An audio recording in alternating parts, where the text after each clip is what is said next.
Oh, alam mo ba, nakakaawa si Sir, no? Sino ko yung papalit na bagong manager?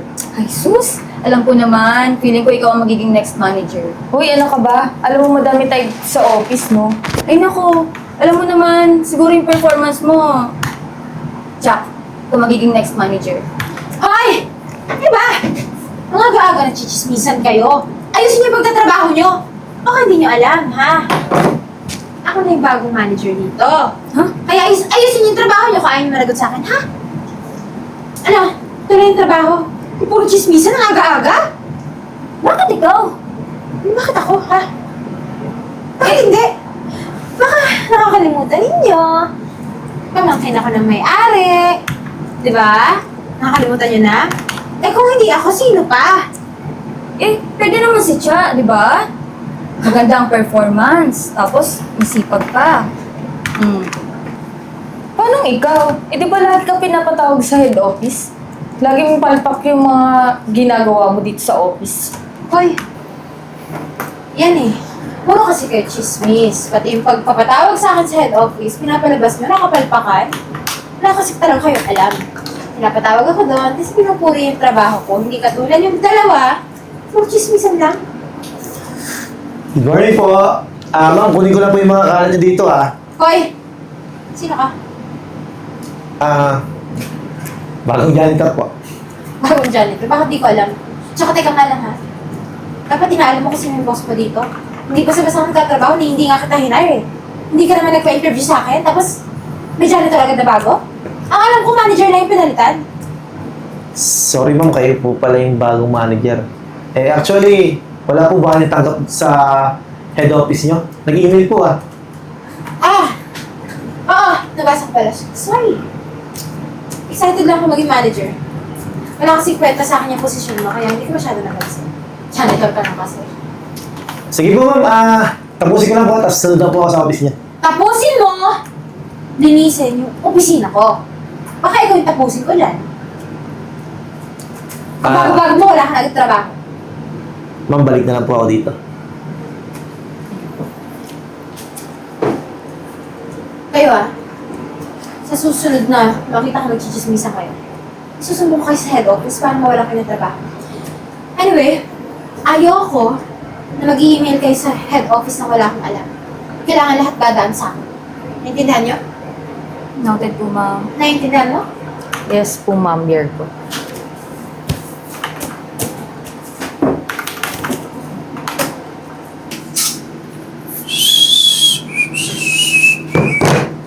Hindi ka ba na kumagaw? Bastos ka ba? Ma'am, di naman po ako bastos. Kayo kung may sabi na pumunta ako dito sa office. Pero kumato ka! Eh, pinto Bukas ma'am eh. Kahit na! Ganun magpakita ng manners sa boss mo. Kahit hindi ako pinaka-boss dito, ako yung manager dito, boss mo pa din ako. Manager. Kaya pala nilalaro lang kayo, ano ma'am? May tattoo ka ha? Paano natanggap ka dito may tattoo ka? Ma'am, Criminal ka no? di naman. Arts po yan, ma'am. Huwag mo kayo na arts! Hindi to school! Buray mo yung tattoo mo kung gusto mo pumasok pa bukas ha. Ma'am, teka lang. Anong kinalaman tattoo ko sa pagpasok ko? Bawal dito yung may criminal records, okay? Ma'am, di man ako kriminal eh. Pwede mo sabihin hindi. Pero sa tattoo mo, halata. Pwede ba? Timpla mo akong kape! Ma'am, janitor po ako dito, di po office boy. Saan nagre-reklamo ka, ha? Kasama na yun sa trabaho mo, ano, pagtitimpla ko yung sarili ko ng kape? Paano ko naging manager kung ako rin maglilingkod sa sarili ko? Dapat lahat kayo dito, pinaglilingkuran ako. Ha? Gets mo? Gusto ko black. Matapang, katulad ko. Bata naman. Kaya di ba? Baba mo nga yung paa mo. Ba yan? Nasa trabaho, pa-chesta-chesta. Tama mo itong mga papeles na to. Ano to, Miss Virgo? Tingnan mo muna kaya! Basahin mo! May mata ka naman! Ibang manager to Di ba ikaw ang manager? Bakit ako ang pepperman dito? Alam mo, ako, ayoko masisi sa mga ganyan. Kaya, ikaw ang pumirma dyan para pag nagkamali yan, ikaw masisi. Parang hindi naman ata to tama, Miss Virgo. Alam mo, hindi tama. Yung sinasagot mo ako at ayaw mong gawin yung pinag-uutos ko. Kalimutan mo sinabi ko, ha? Pamangkin ako na may-ari at anytime, pwede kitang ipatanggal. Gets mo? Kaya kung may reklamo ka, mag-resign ka na lang. Pwede naman yun.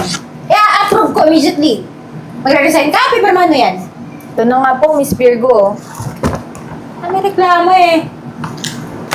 Sa likod pa. Ay, nako. Simpleng pagpirma, hindi pa alam. Ito na po, Miss Virgo.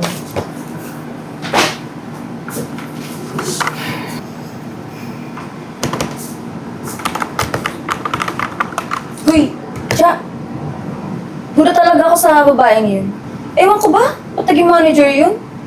Saka, ano yung kanina? Ba't ikaw ang pumirma nun? Eh di ba dapat siya ang pipirma? Kasi siya ang manager. Saka, alam mo, ba't kaya hindi na lang tayo dumiretso sa head office?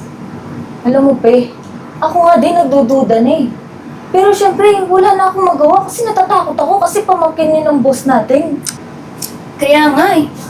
Kaya nga, mabuti pa, bumalik ka na sa trabaho mo at baka mahuli tayo ni Miss Virgo na nagchismisa na naman tayo, eh mayari na naman tayong dalawa. Yun na nga. O sige na, chika later na lang mamaya ha.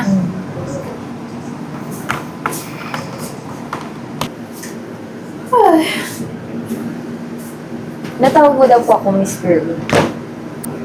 Merong tatawag from head office. Gusto ko ikaw makipag-usap sa kanila ngayon kasi medyo may pimples kasi ako. Ayoko makita nila na na-stress ako sa inyo dito sa office, okay? Ha? Wait lang po, Miss Virgo. Bakit ako po? Eh, di ba kayo na yung manager dito? Alam mo, Charlotte, kung nagreklamo ka at ayaw mong gawin yung pinag-uutos ko, mag-resign ka na lang. Total, lahat naman ng utos ko, umaangal ka eh. Eh paano yan? Ako yung manager dito. Sino ang susunod sa ating dalawa? Ikaw ba o ako? Wait lang po, ma'am. Dapat kayo po yung gumagawa ng trabaho yan, hindi na po ako. Alam mo, manager ako dito. At lahat ng ayaw kong gawin, pwede ko ipagawa sa'yo. Kung ayaw mo, mag-resign ka. Pwede yun. Today, mag-resign ka, i-approve ko. Mag-resign ka na. Sabi po, Tagal ah. Dami-dami mong reklamo, pwede ka naman mag-resign. Ang daming opisina dyan, mag-apply ka. Sige na, itatawag ko agad sa head office na magre-resign ka. hindi ma'am. Tanggalin mo na. Total, ikaw na kayong manager dito, di ba? Ba't pinapagalitan mo ba? Tanggalin mo na. I know! Ako yung manager dito at kaya kitang tanggalin. Pero konsensya ko po ba yun? Mag-resign ka na lang kung nahihirapan ka na. Sige na, ito yung Ma'am, bakit telepono. naman po siya magre-resign? Eh, sabi nyo nga, kayo yung manager dito, di kayong... Pwede ba, di ba? Janitor ka lang? Ba't nakikialam ka sa usapan namin, ha? O, ikaw, sige. Total, madaldal ka, sinasagot-sagot mo ko, wala kang respeto sa akin, mag-resign ka na din. Tumawag kayo sa head office ngayon, mag-resign kayo sa harapan ko. Hindi ma'am, ganito ha. Dahil ikaw ang manager. Sige. Tawagan mo ang head office. Ayaw nyo. So, ayaw nyo mag-resign. Ayaw nyo o hindi? Eh ma'am, mas mabuti po yung tanggalin niya lang kami kaysa mag-resign kami. Sige, pagbibigyan ko kayo. Total, masaya ako dahil first day ko bilang manager ngayon. Palalampasin ko yung kapalpakan ninyo. Pero bukas na bukas, walang utos ko ang hindi nyo susundin. Okay? Pero tsaka, kakancel ko yung meeting ngayon. Bukas ikaw makikipag-usap pa. Ano? Ano tinitingin-tingin mo? Balik ka na sa office. Balik ka na daw. Pati kung bastos ka, siguro crush mo ako, no? Papansin ka masyado eh. Ayoko na itong kape na ito, malamig na. Kuha kang bago. Ma'am, lagyan ko ng sweet ah. Sweet? Ay, alam mo ba? Ako na yung bagong manager. Tawagan kita mamaya. Ang kapal din naman talaga ng mukha nitong janitor na to. Talaga nakatoksido ka pa? Feel na feel mo? Anong oras na? Ba't ngayon ka na pumasok? Wow! Acting na acting! Feel na feel yung pagiging... Ano, boss? Hoy, hanggang janitor ka lang. Mukhang wala ka naman pinag-aralan. Feeling ka. Sarap Sabi kasing ko- maging boss eh. Sabi ko sa'yo, di ba, tanggalin mo yung tattoo mo. Hindi ka magtoksido. Ano, nagtutoksido habang nagmamap? Feeling ito, umalis ka nga dyan. Umalis ka dyan, upo ako, tapos magpalit ka na ng pag-janitor mo. Hindi mo ako mapapatawa sa ganyan mo, kala mo. Ang tanong ko, bakit ngayon ka lang? Bakit mo tinatanong kung bakit ngayon lang ako? Ako yung manager dito, papasok ako anytime ko gusto. Pwede? Umalis ka dyan? Pag manager, ganun pala, no? Siya ang masusunod sa oras niya.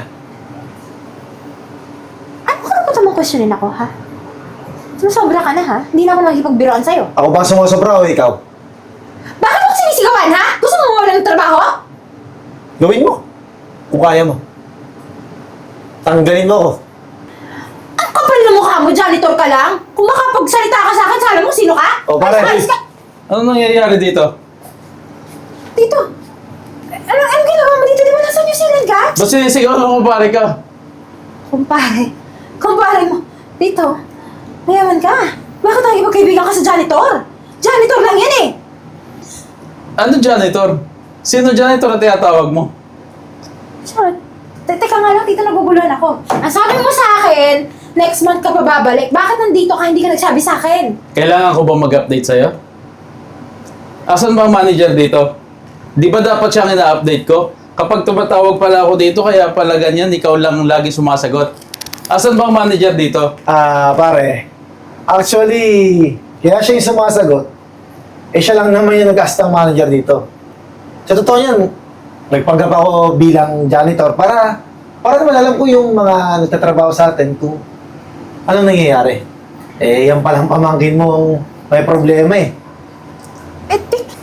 Tito, kasi hindi ko matanggap. Ako yung pamangkin mo, tapos si Chow yung gagawin mong manager. Tapos ako encoder lang. Di na nga mataas yung position ko. Si Chow pa yung pinromote mo. Yan kasi ang problema sa'yo. Kaya nga si Cha ang ginawa kong manager dahil hindi kita nakakakitaan ng potential para maging isang manager. Kaya hindi kita bigyan ng mataas na posisyon dito. Magbabago naman ako eh. Aayusin ko na lang. Magiging maayos ako manager. I promise.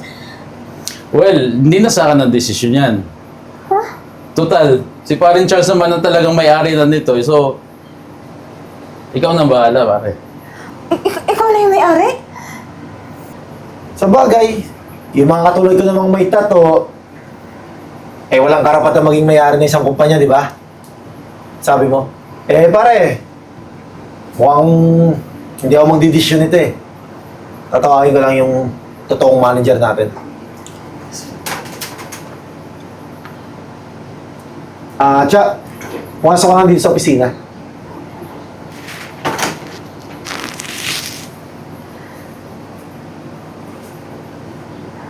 Oh, sir, good morning. Nandito na po pala kayo. Hi, Cha. Good morning.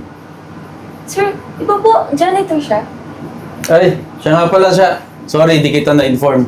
Siya na nga pala yung bagong may-ari. Siya yung nakabili nitong kumpanya. Tsa, pasensya na kayo kung nagpanggap akong bilang isang janitor. Actually, ginawa ko lang yan para malaman ko kung anong meron dito sa kumpanya ni pare. Nga pala, ikaw na yung bagong manager.